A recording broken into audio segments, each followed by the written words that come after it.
ایک بادشاہ کا اپنی بیوی سے جھگڑا ہو گیا، تو وہ بھی ملکہ تھی، کسی بادشاہ کی بیٹی تھی، شہزادی تھی، اس نے بھی سخت جملہ کہا، کہنے لگی چل دور ہٹ جہنمی، معاذ اللہ۔ اب اس نے اپنے خاوند کو جہنمی کہا تو وہ کہنے لگا اس کا خاوند کہ اچھا تو مجھے جہنمی کہتی ہے، جا پھر اگر میں جنتی نہیں تو تجھے 3 طلاقیں۔ اب کیسے ثابت ہو کہ جنتی ہے کہ جہنمی ہے؟ کیسے پتہ چلے گا؟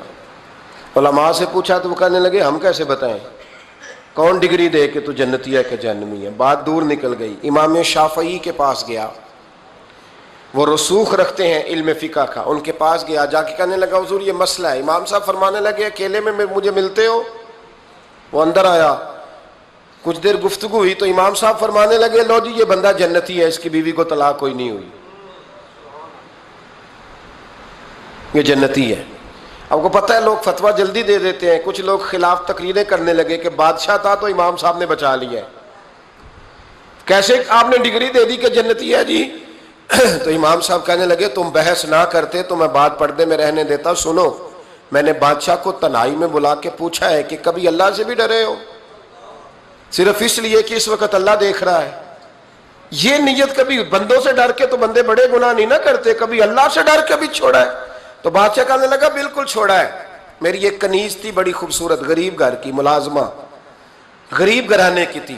ایک دن میں آیا تو میرے کمرے میں صفائی کر رہی تھی، معاذ اللہ میرا اس پہ دل آ گیا، میں نے دروازہ بند کر لیا۔ دنیا کی کوئی طاقت نہیں تھی، میرا اپنا محل تھا، مجھے کچھ دیکھ بھی لیتا تو کسی میں جرت نہیں تھی مجھے منع کرنے، اور میں چونکہ حکمران تھا، مطلق العنان تھا، کوئی شکایت بھی نہ کرتا۔ لیکن جب میں نے اس کی طرف ہاتھ بڑھایا تو اس نے ایک ہی لفظ کہا، کہنے لگی تو اللہ سے نہیں ڈرتا؟ تو اللہ سے نہیں ڈرتا؟ کہنے لگا کوئی نہیں تھا امام صاحب مجھے منع کرنے والا، کوئی نہیں تھا۔ لیکن جب اس نے کہا تو اللہ سے نہیں ڈرتا تو میں کانپنے لگا۔ میں نے اس سے معافی مانگی، غریب ملازمہ سے میں نے بادشاہ ہو کے معافی مانگی، میں نے معافی مانگی، پھر میں نے دروازہ کھولا، کہتے وہ چلی گئی۔ امام صاحب کہنے لگے اٹھ میرے سینے سے لگ۔ کہا حضور کیا ہوا؟ فرمایا جو تنہائی میں اکیلے میں ایک دفعہ بھی رب سے ڈر جائے اللہ اسے 2 جنتیں عطا فرمائے گا۔ تو جنتی ہے اس لیے کہ تو یار کبھی تو ایسا ہو، کبھی تو ایسا ہو بھولا گاہک ہمارے قبضے میں آ گیا ہو، ہم اپنا پورا اس پر تسلط رکھتے ہو پر ہم اللہ سے ڈر جائیں۔ کبھی ایسا ہو کہ کروڑوں روپیہ ہمارے تسلط میں ہو، ہم چاہیں تو جتنا مرضی استعمال کریں لیکن ہم اللہ سے ڈر جائیں۔